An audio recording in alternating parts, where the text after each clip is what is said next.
শীতকালে গরম গরম নলেন গুড়ের পাটিসাপটা খেতে কার না ভালো লাগে, তার মধ্যে যদি উপর দিয়ে একটু খেজুর গুড়ের লালি ছিটিয়ে দেওয়া হয়, উফ!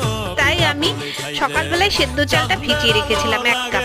তারপরে বিকেলে আমি সেটার পেস্ট বানিয়ে অল্প একটু জল দিয়ে তাতে খেজুর গুড় ভিজিয়ে রেখেছিলাম আর একটু নুন দিয়েছিলাম 3 চামচ ময়দা। তারপরে আমি গ্যাসের ফ্লেম বন্ধ করে প্যানের মধ্যে নারকেল আর চিনি দিয়ে ভালো করে কষলে তারপর ফ্লেমটা অন করে ভালো করে কষিয়ে নিয়েছি। তারপরে হাফ কাপ দুধ দিয়ে আরো ভালো করে কষিয়ে তারপরে গুঁড়ো দুধ দিয়ে দিয়েছিলাম। তারপর দিয়ে দিয়েছিলাম এলাচ গুঁড়ো আর একটু ঘি।